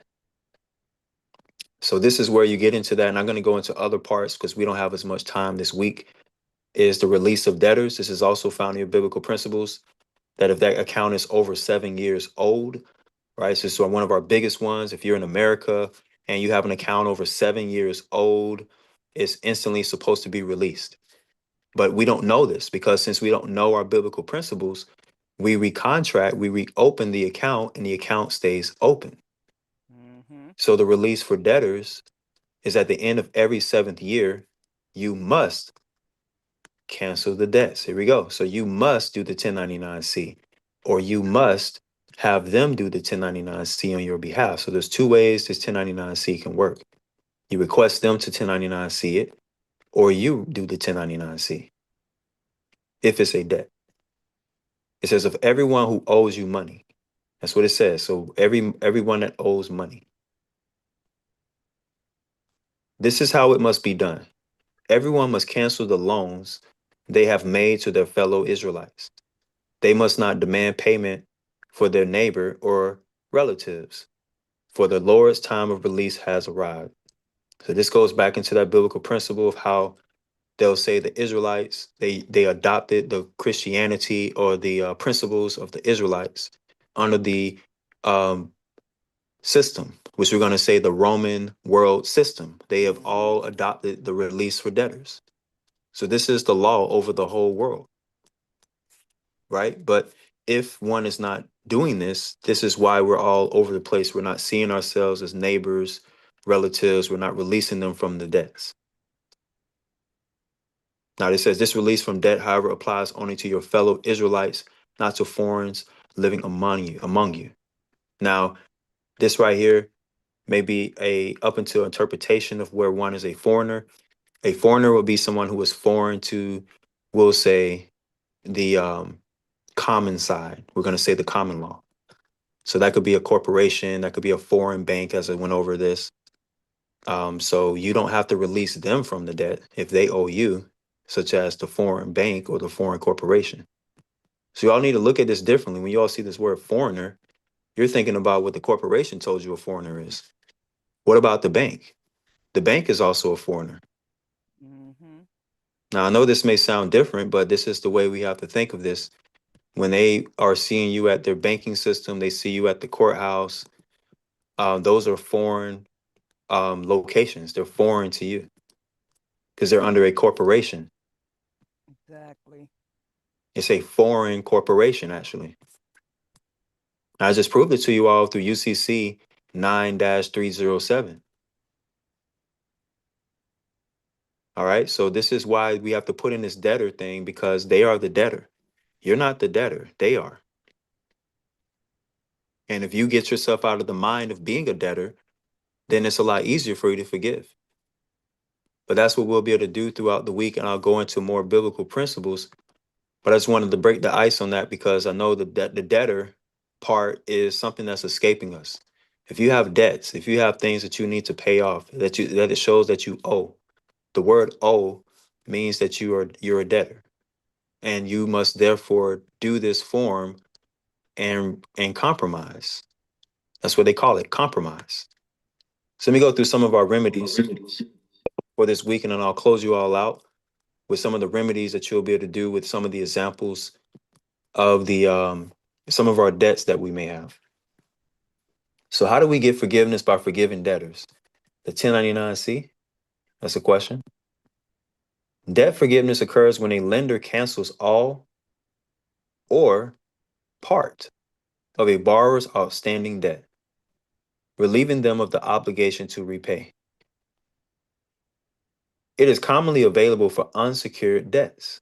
Here we go. So unsecured, not secured, but unsecured, meaning that they gave you the money up front and they charged you interest. That's what that means. It's unsecured. Sometimes it's not interest charged, but still unsecured debt. What is that? Like credit cards. Look at that. They gave you all some examples instantly. Credit cards. Cancel your credit card debt. Next, personal loans. That's right. You got a personal loan. Cancel the personal loan. Student loans. Ooh, why would they put that on there? Are you saying I can cancel student loans? Yes.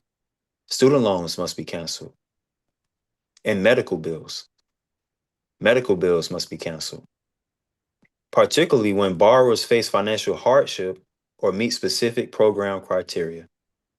So these are some of your ways of knowing that some of these bills and debts can be forgiven. So once you pay off these loans, then you could do a use 1099-C. Once you No, you pay don't. them. If you pay them off, then you do a Uh-huh. B, Oh, right? B. Okay. Okay. Right, right. But if you Okay. did not pay, right? Like I Uh-huh. said, this is it says it right there. Outstanding debt, Outstanding. Okay. I got you. I got you now. Okay. right? So if you paid off the loan, then you do a B. If you still Mm-hmm. owe on the loan, then you cancel the debt. Well, if the account closed and they said you Okay. owe It's us closed. Okay. and you are in default and you're not paying us anymore, Oh, right? okay. I got you. Okay. You see how this works? Yeah. Okay. But they put That's you a in debt. default and they say you still owe them, then you could cancel the debt with the 1099-C. Correct? Right. You're required to start off with the C. Okay. Now, if you paid some money in the debt, somebody said, Mhm. well, look, I paid everything, but they closed the account before I finished paying them. That's fine. Okay. Still do the C first, Okay. then do the B on what you paid in. Oh, okay. Got you. Got you. All right. Okay.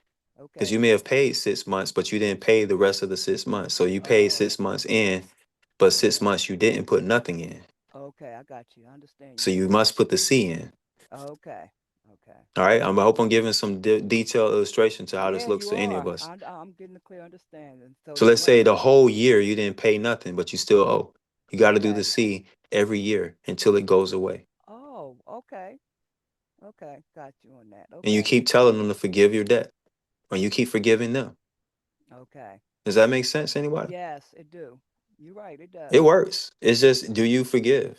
Do you want to forgive the debt, and do you want them to forgive the debt? Right. Okay. So once you pay it off, then you do the B. That's what you're And saying? yes, you do the Okay. same process that you all been speaking of about the ABB process Okay. or the BAB, whichever format is still the same forms. Okay. It doesn't change the forms you fill out anyway, Oh, okay. Okay. I got you now. Okay. right? Whatever order that is. Okay. But this is specifically for debt that we Right. know. Let's say we owe the IRS. I'm going to go right to that one too. Oh, That's a say big one. so if you get a frivolous filing or something like that, you owe on the art. That's mean you owe on the art. They send you a frivolous filing with $5,000 or more. That's right. Then this how you would pay them off with the use the No, no, no. 1090. You can't pay them with a C. No, not this with the C, with the A or B, A and the B. You can't do a B unless you actually pay them with money. Oh, okay. Okay. All right. Just keep it simple. Okay. If it's a B, you pay. If it's a C, you did not pay. Okay. Okay. All right. Now it's credit. We'll talk about. Can you use a bond or something to pay that? If you Well, that's credit. okay. Okay. Let's get into some of the answers. What they tell you that you can do Oh, for okay. some of the governments, because some of us may owe the government. We get key examples. Okay. Federal student loans, programs like public service loan forgiveness or teacher loan forgiveness can discharge remaining balance after 10 years of qualifying payments. See? Okay. So let's say you had a student loan for about 10 years. It automatically can be canceled or go away or forgiven. Okay. As long as you recertify every year that you're looking to cancel the debt. Okay. So that's one example. That's your student loan. Mm. What's another one? Medical debt. Some programs, such as Cook County's Medical Debt Relief Initiative, forgive debt for residents in financial distress. So they already got it built into their system in certain counties. Okay. Credit card debt. Creditors may agree. Look at that. So you got to talk to them. So they gave you the credit card. Mm-hmm. You gotta contact them and say, hey, look, I don't really have it right now. I need you to forgive this debt. Mm-hmm. I also forgive you. I forgive your debt too Okay. for less than the full balance. Mm-hmm. So they always give y'all offers and compromise all the time with the credit cards, especially if the account is charged off. This is the big one. This is the 1099-C. We know if it's a charged off account, it's a 1099-C. See, right. Though this is not guaranteed. This is the part right here. It's not. That's what the brother was saying earlier. What if they still keep it on there and they don't want to give me a credit card? They can. They have the reservation to not give you another credit card because it's still showing in their system Right. that we never settled the debt. Right. This is why this looks this way. This is why we have to focus on the debt. Right. Last is the debt. This the tax debt. That's the biggest one. That's why they're holding a lot of the IRS checks, or they're not processing your taxes as fast, or for whatever reason they're not giving you access to the funds. This is what I was learning about myself. I didn't know this was blocking me at certain points. Mm. And I'll close us out with this, and we'll get into the corporations next week and more biblical principles. Okay. The IRS offers an offer in compromise that can reduce or eliminate tax debt under certain conditions. You see? Right. So they said they can eliminate the entire debt if you do it the way that they prescribe to do it. Mm-hmm. Or they can reduce it. They'll bring it all the way down and give you the $50 a month payment plan if you want to do $50 per month. $100 a month. Whatever you can do. So the tax debt isn't as hard as we think it is. They just want to understand if you understand how to forgive. Okay. Okay. So that's what we're going to go into in more details as we get.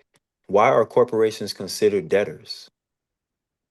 Why are the corporations? So they're in the same boat too. If they owe money and you owe money, all of y'all in the same boat. Right. The corporations owe money, you owe money, and they trying to figure out, hey, who's going to get the money so we can pay this debt. That's why they're acting like that. So we don't want to be bamboozled while the corporations keep sending us the bill saying, when are you going to make this payment? Hey, how you doing? I wanted to see if you are going to make this payment. Your account is past due for about 5 days. So we got to begin to think of this totally different when you think of the debts and you think of the debtors. You got to forgive them because this is going to get you out of the bind once you get into the sole proprietor, because you got to be able to save your soul. And to save your soul is for you to be able to pay your poor merchant. The poor merchant is your PayPal. Okay. That's where all your funds need to be going as your payments when you start getting paid. What I mean by that, don't think of it as a paycheck. Think of it as a payment for a sale or a service that you provided. So that's a mind shift in itself. And I know it can take some time for us because we've all, like you said, we've been bamboozled. Yeah. We've been conditioned. We've been told to do this, told to do that. Even after we get off this call, we're going to be told to do something different. which is why you have to have your mind right when you're Yep, doing sure this, do. right? You know, like there's so many different steps they'll tell you, Mhm. but you want to make sure you get through the steps that make sense to you first. Exactly. So that's where I'm at for this week. And I think that we went over a little bit into the biblical principles as much Right. as I can about the court as well as the banking system, because they are using the Bible. I just want to let you all know that beyond all understanding is they're checking to see if you're gonna, you know, you got to be perfect pretty much in their system. Mm. That's why you even see in the Bible it tells you be ye perfect. It didn't Right. say that you go around telling these people ain't nobody perfect, ain't nobody perfect. Who told you that? Who told you ain't nobody perfect? Did you see it on TV? Did you hear somebody say it? Who created that phrase? Right? They always tell you this, ain't nobody perfect. Ain't nobody perfect. If you repeat it like 50 times, you'll begin to believe ain't nobody Yep. perfect. Exactly. Ain't nobody can be perfect, matter of fact. If you perfect, then you're a problem because ain't nobody perfect. Exactly. I'm telling y'all, this is how this works. So let me show you that biblical principle before I leave, because I want to make sure you know that you must be perfect Mhm. and when you deal with their system, these debtors. So you can be the one, you can be the creditor. You'll be the one that's um, giving the great advisory and things of that sort. Mhm. So that's where we are. We're supposed to make sure we're in charge. As we say, Exactly. we're in charge of our account. There you go. So I'm gonna give you all this last biblical principle where it says, "Be ye perfect and walk before your Lord perfectly." He didn't say walk before. I'm sorry. He didn't say walk before all saying that you ain't perfect. You know, so we got to be careful with these terminologies we may have learned. But if you read in the biblical principles, everywhere it says, "Be perfect." Look at this. Let me read one of them. This Deuteronomy 18:13. What does it say? Thou shalt be perfect with the Lord your God. What's another one they give you? Perfect. Look at it. Jesus, Yeshua even says, "Be perfect." Matthew 5:48. It says, "Be you perfect. Be ye therefore perfect, even as your Father which is in heaven is perfect."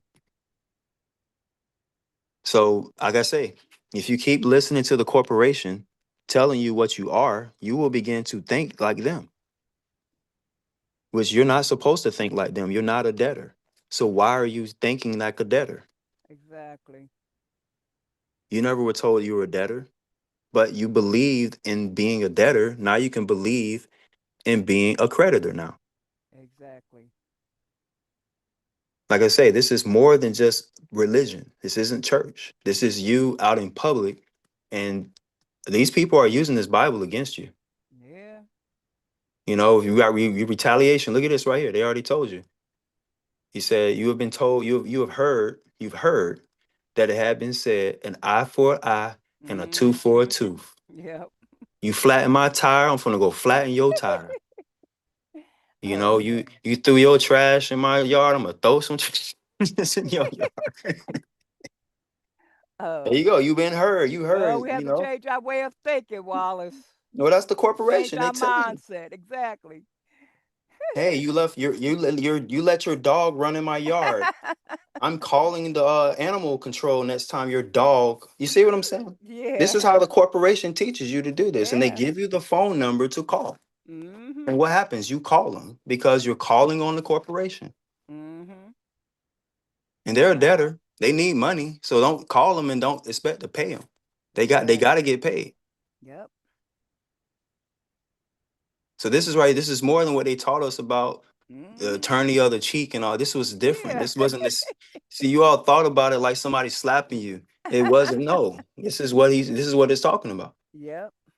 It says, "But I say unto you that you resist not evil, but whosoever shall smite you on your right cheek, turn to him the other also." Mm.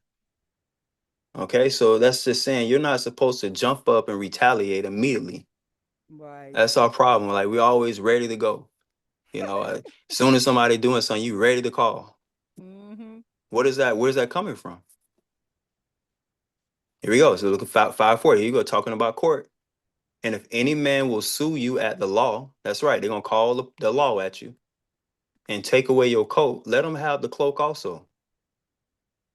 And so they want to sue you, then hey, you can have it. Here you go, you can have that. I don't know what I'll just have to get something else.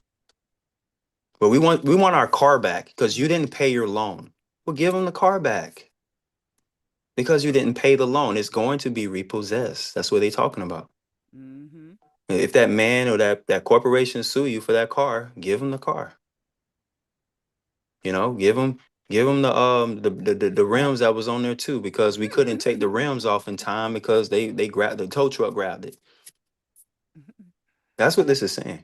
Yeah. Look at whosoever should compel you to go 1 mile, go with them twain. Go with them 2 miles. Mm.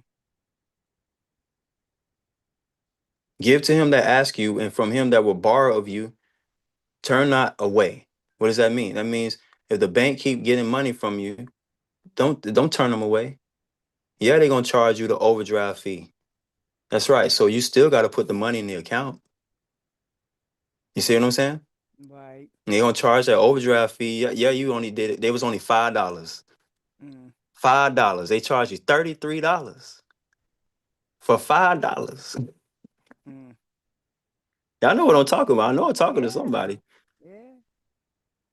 The interest fees on the credit card, all this stuff. You just paid these people, and it still look like the interest rate's even higher. Mm-hmm. You say they ask you again to pay them, then you got to go and give them. Give them more of the money. This is your retaliation. This is how you learn how to not retaliate, y'all, against these corporation people. Right. Start retaliating against these police, these people at these DMV offices, and these offices that y'all mad at. Y'all mad at these people at these offices so much. The city office and the utility account, whatever it is. Y'all got to start retaliating against these people. Because you can't forgive them if you keep on thinking I'm going to retaliate against you. Right. Y'all better have my account right. If you don't, I'm going to go and report you. I'm going to put a complaint in. Come on, y'all. Like I say, they teach you to do this. I'm not saying Yeah. this is easy. They're teaching you to do this. But we see in the biblical principles, they're testing you to see if you're going to do this. And, Yep. and if you do this, you're a debtor. Guess what? That's why they want you to do it. You're a debtor. Mm-hmm. You fell right for a trap. You filled out our forms. You're a debtor. And I ain't talking about the forms that are like we just talk about like taxes. I'm talking about these forms where you're retaliating. Mm-hmm. So I want to leave y'all with this to show you some of these biblical principles of where it's coming from and why at the end it told you to be perfect. Because you can be perfect. It's just up to you. You can keep doing the way that you want to do it your own way, or you can do it the way that's going to get you the victory. Right. I'll read through this last part because it's love your enemies may be the hardest one, because this is part of forgiving your debtors. This is the answer right here that's been in your Bible the entire time. This is the way you forgive your debtors, the ones that you owe money. He says, you have heard that it has been said, you shall love your neighbor and hate your enemy. That's right. You hate the bill collector and I hate these people. You see, you shall love. You see how he says it this way? But I say unto you, love your bill collectors, love your enemies, love the bank that's collecting your money, love the mortgage company, love the credit card company, love the courthouse. That's hard, ain't it, y'all? This ain't easy, but it can be. Right. So you got to love your enemies. You got to bless them that curse you. How do you bless them? You pay them. Bless these people that keep coming back and asking you for more money. Do good to them that hate you And pray for them which despitefully use you and persecute you. That's right. They persecuting you. They despitefully using you. They charging you interest, all the above. They went up in rent. Why do you do this? That you may be the children of your Father, which is in heaven. How do you do this? Because now you're on the common law side. Now you're the creditor. Mm-hmm. If your father is the creditor, then you about your father's business. So that means you got some fun. You got some funds coming in. Your father about to send some funds. So when his father sends some fund, what he's gonna for he maketh his sun to rise on the evil and on the good. So that means you're gonna have some funds for these evil people that needed the money and for the good. And sending rain on the just and the unjust. Okay, so that is part of the just and the unjust part where we talked about earlier, the wicked servant and the righteous one that forgives the debt. And we'll get into some more YouTube questions in just a few. Let me read this last part. It says, for if you love them which love you, what reward have you? Do not even the publicans the same? And if you salute your brethren only, what do more than others? Do not even the publicans so? Okay, so you salute those people that you don't like at the courthouse. Say hi to them. Hey, how you doing today? Figure out a way to talk to the councils. All these people at these offices. Ask them how they doing. Yeah, you owe them some money. Yeah, you got to go pay that tax collector office. We don't feel like paying these people these taxes. But you're still supposed to salute them. So that's what the part that gets down to 48 where it says, be you perfect. So you can be perfect if you do all these things we just read up here of how you can actually be perfect. So don't let nobody lie to you saying ain't nobody perfect. Ain't nobody perfect. I had to get that out my head because I heard it so many times. So I had to get it out. So we'll get into more biblical principles next week. But I want to answer a few more questions, open up for the last 10-minute space for comments, questions, and shares. But let me go into let me see if the YouTube had any questions or thoughts for this week too.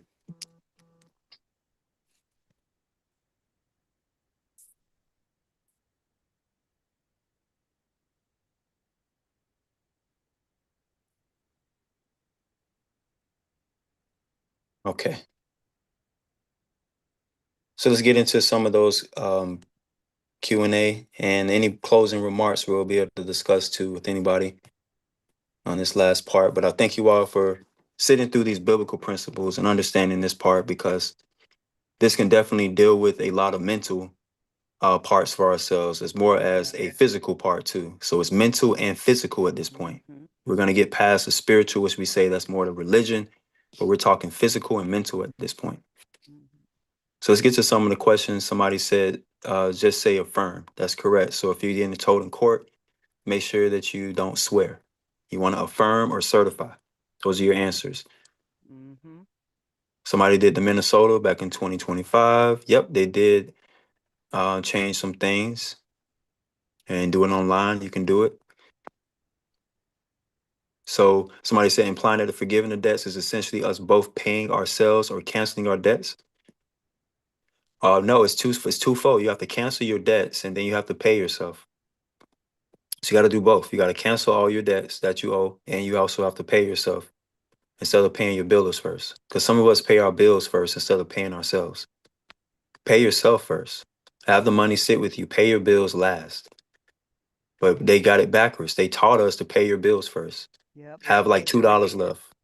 That's how they taught me growing up. Hey, it don't matter, man, as long as your bills paid.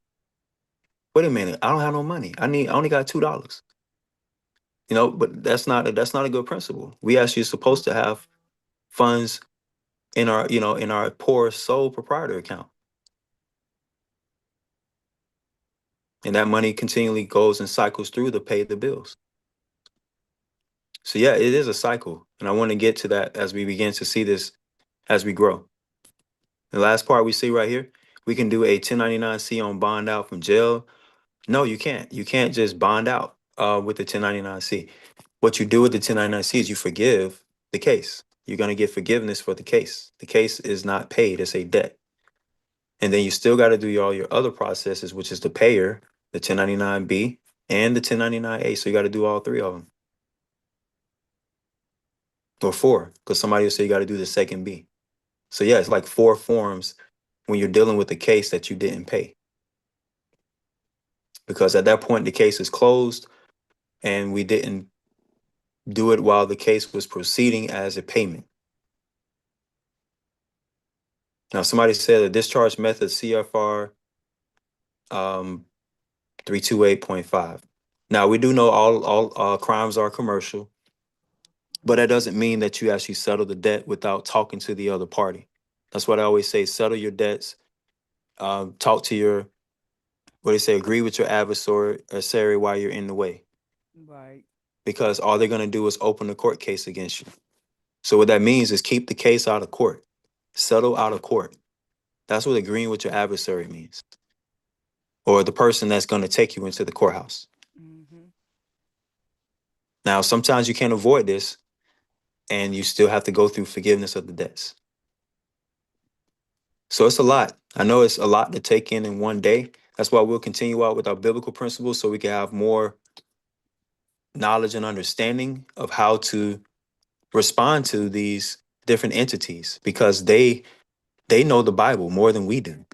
And I know this may be similar to what we hear, that they say Satan knows the Bible more than the God's people, and it's true. Yeah. So this is the same way that we need to look at this, where they know the Bible more than you do. So now you need to understand and how to do the same things that they do. But that's my thoughts for this week, you all. I thank you for attending Great again. class, Wallace. Great class. Absolutely. All right, we'll be in touch next week, and we'll continue out. Peace. Nightfall, everybody. Be Prosperity. safe out there. Be safe. Nightfall.